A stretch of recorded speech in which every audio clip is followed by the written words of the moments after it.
Bom dia, com a paz do Senhor Jesus.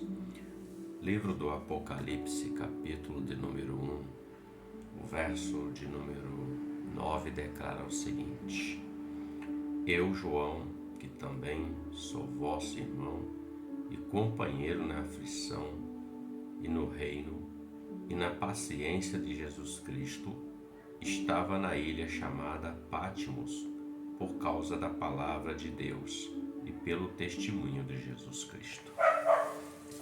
O texto em questão fala de um momento na vida do apóstolo João, também chamado apóstolo do amor.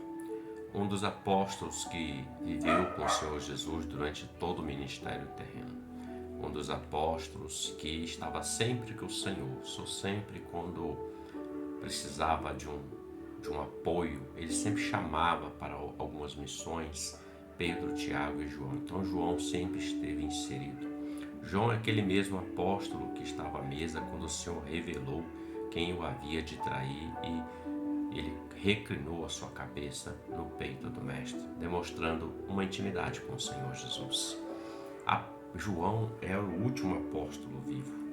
Quando João foi levado à ilha de Patmos, ele foi levado como um prisioneiro político-religioso e ele ficou exilado naquela ilha, sem nenhum apóstolo amigo, simplesmente lançado naquela ilha como um prisioneiro, um isolamento.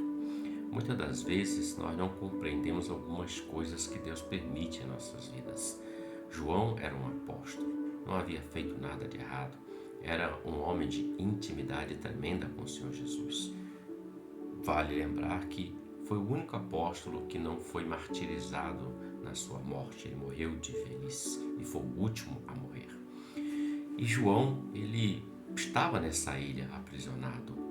E muitas vezes nós estamos assim, em situações que vêm sobre nossas vidas com a permissão de Deus, mas nós não conseguimos alcançar, entender. Muitas pessoas até criticam, às vezes, a fé cristã, dizendo: se Deus é Deus na vida dele, e o Deus dele é Deus do impossível, por que isso está acontecendo na vida dele? Por que essa situação se levantou contra a vida dele? Por que Deus dele não faz alguma coisa? É a pergunta que muitos colocam porque não entendem. As coisas espirituais se discernem espiritualmente. Observe bem. João estava na ilha de Patmos, isolado, exilado, um prisioneiro, mas ele não estava sozinho. Apesar dos apóstolos estarem ali, a igreja, a membresia não está naquele tempo ali com ele, o Senhor estava com ele. Tanto nós vamos ver que o Senhor traz uma revelação profunda à vida de João, trazendo o acontecimento do fim dos tempos. Em outras passagens nós também vamos ver que Paulo e Silas estavam na prisão, em Atos capítulo 16, e por causa da obra do Senhor.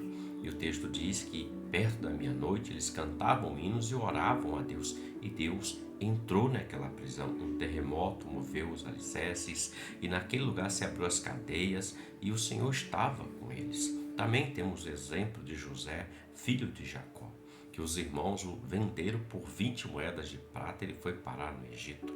Viveu fora da presença da sua família por cerca de 13 anos. Ele tinha 17 quando foi levado. Mas 13 anos depois o Senhor colocou ele no lugar de excelência, ou seja, ele permaneceu na fé, ele permaneceu na fidelidade, entendendo que os planos de Deus são maiores do que os planos dele.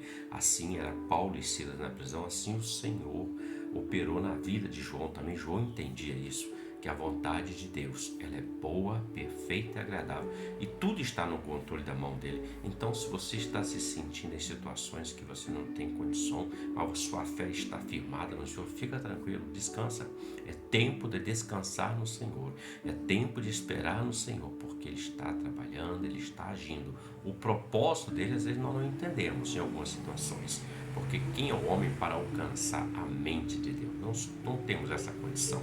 Mas Deus tem tudo estabelecido no seu tempo. E no tempo certo, Ele vai tirar você da masmorra, Ele vai abrir as cadeias, Ele vai tirar você de Patmos e vai te levar a um lugar de paz, de tranquilidade, como diz Davi. Pastos verdejantes. O refrigério de Deus vem, a paz de Deus vem, mas vem na vida daqueles que perseveram até o fim. Muitos abandonam quando a luta está intensa. Muitos abandonam quando a situação está complicada. Querem desistir, param, dizem que estão dando um tempo, ou seja, não suportaram aquelas aflições do tempo presente. Mas os que suportam, Deus dará a vitória, a coroa da vida. Reflita sobre isso. Que Deus te abençoe e você tenha um ótimo dia com a paz do Senhor Jesus. Amém?